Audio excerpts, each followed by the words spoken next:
Պարոն Աբովյան Նիկոլ Փաշինյանը դատապարտեց, հրահրող եւ սադրիչ անվանեց հույրա երիտասարդների կողմից Թուրքիայի եւ Ադրբեջանի դրոշների այրումը։ Սա հաջողախոսություն է Թուրքիայի հասցեին, որովհետեւ ասում է, որ հարևան պետությունների միջազգայինորեն ճանաչված պետությունների դրոշները այրելը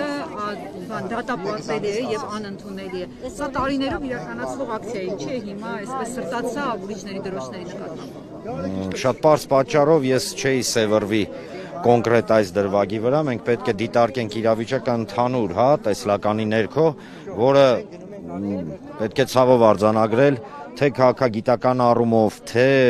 քաղաքական, թե մարդկային, թե անվտանգային առումով գեներացնում է Հայաստանի Հանրապետության հայերի, սփյուռքի բոլորիս համար գոյաբանական խնդիրներ, ավելի վեր բացեմ, խնդիրը հետևյալն է, տեսեք, Թուրքիայի ու Ադրբեջանի դրոշը այրելուց ոչ ոք տենց հրճվանք կամ չգիտեմ գերհաճույք չի ստանում, դա ընդամենը հասարակ մարդկանց եւ այստեղ կապ չունի հույդա կամ ոչ հույդա ամենայն հարգանքով ներողություն մեզ հետևողականորեն 100 տարվա ընթացքում դուրս են մղում մեր տնից կոտորելով չգիտեմ բոլոր գործողությունները կատարելով վերջինը 23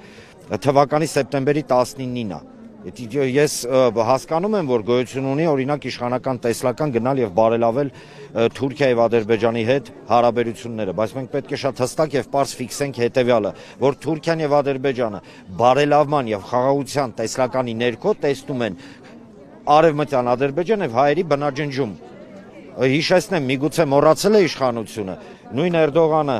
երբ որ օկուպացված Արցախում ռազմական զորավարժություններ էին եւ հետո սենց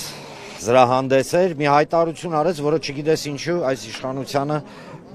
իշխանությունը այդքան չգիտեմ վրթովմունք չառաջացրեց օրինակ ասեց այսօրը փառաբանվեց Էնվեր Փաշայի հոգին դուք հասկանում եք ինչ է կատարվում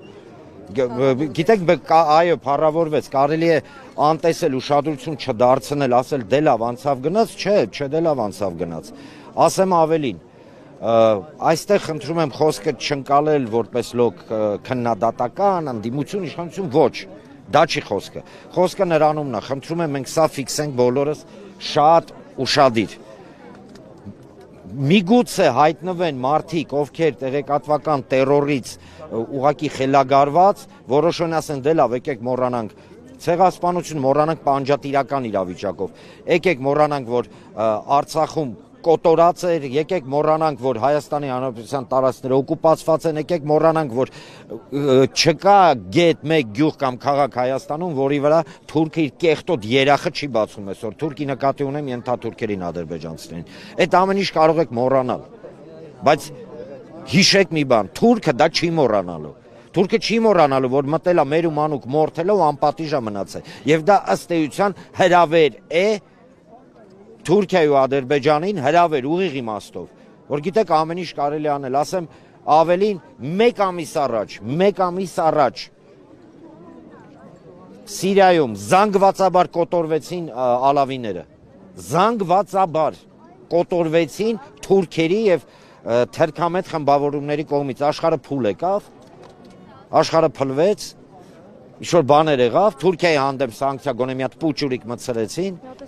իսկ ինչ ենք մենք համոզված, որ մեզ այդ օրինակ նախագիծը մեր մասով ոչ Թուրքիան, ոչ Ադրբեջանը չի նախապատրաստում, նամանավանդ այն պարագայում, երբ որ մեզ հետևողականորեն ոչնչացնում են, ախր պետք է կույր լինել, կրկնեմ եւս մեկ անգամ, դուք կարող եք մոռանալ ցեղասպանությունը, բայց ցեղասպանողը երբեք չի մոռանա